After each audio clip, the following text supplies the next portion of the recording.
abstracted form, the absolute form, where we are talking about a Muslim state, yeah, a Muslim state willing to accommodate all Muslims leaving non-Muslim countries. We are talking about that. And even with that situation, we came to the conclusion that living in a non-Muslim country itself, if you can practice, generally speaking, if you can practice your religion, is itself is allowed. Okay? It is not haram. It is haram if you are unable to practice your religion. Okay? This is in an abstracted way. This is if we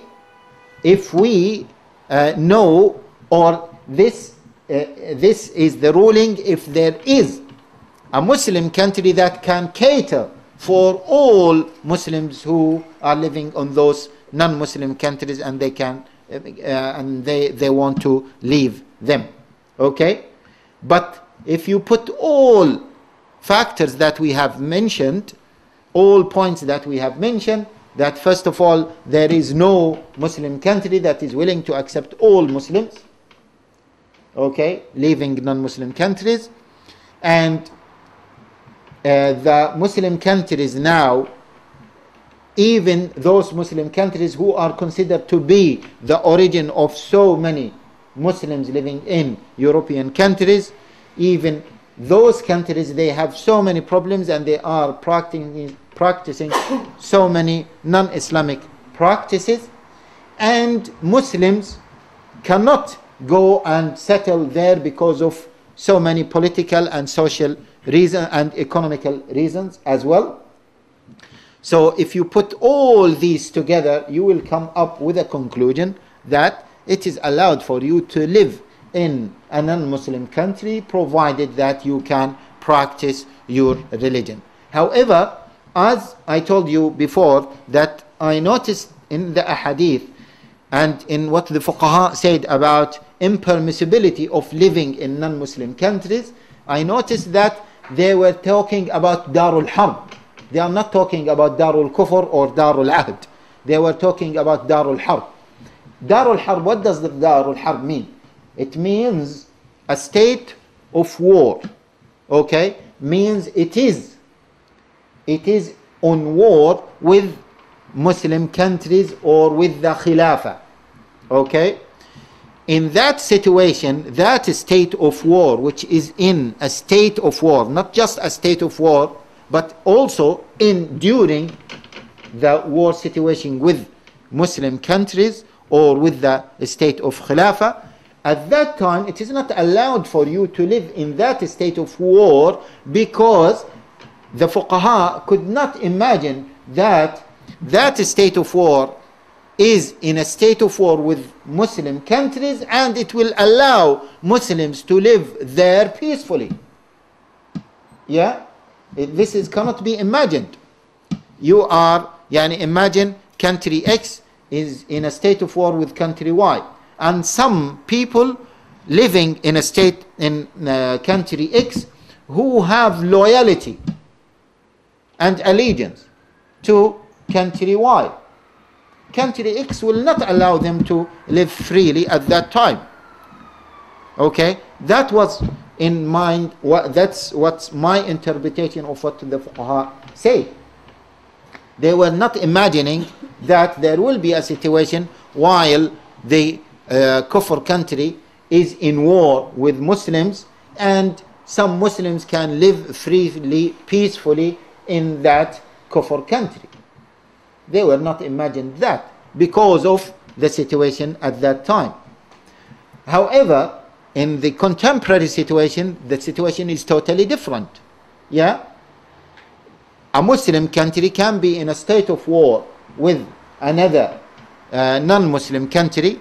However, because of the different liabilities, that Muslim country is not the only Muslim country, and it is not the only representative for Muslims.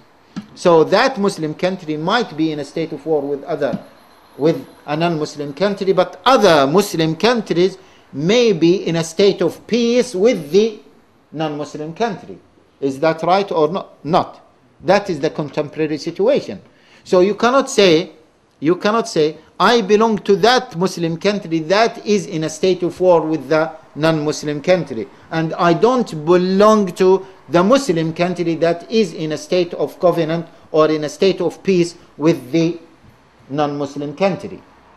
Also, the non-Muslim country, even if it is in a state of war with a Muslim country, it might have some citizens who are Muslims living there, but it doesn't consider them as the fifth column or as treacherous against that non-Muslim country.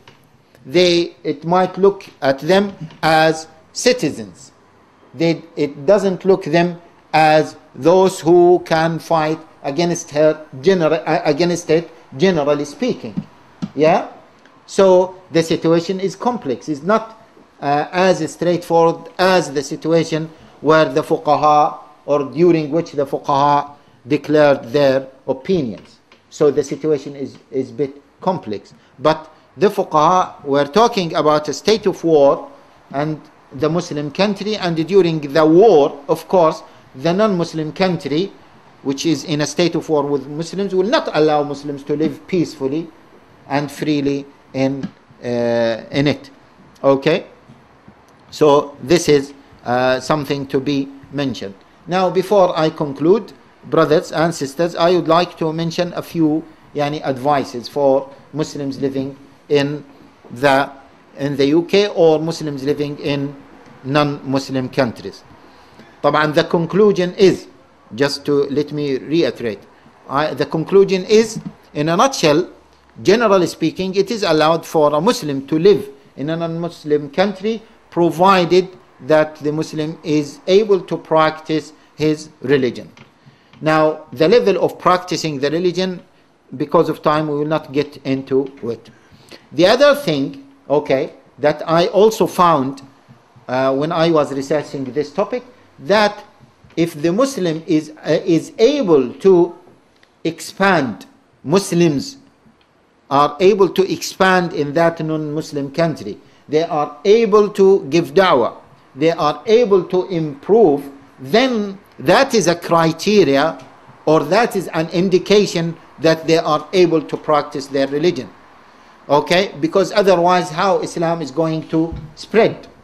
Islam will not spread if we are living in our countries, and that might be the reason behind the Prophet ﷺ allowing people like Thumama ibn Athal. Thumama ibn Athal was we forgot to mention his case. Anyway, he was the king of the people in Yamama, one of the kings of the people of Yamama, and he went to Yamama, allowing people like Uthama ibn Athal, people like Na'im, people like Fudayk or Fadiq, to go back to their countries, because those countries at that time, they were not in a state of war with the Muslim country.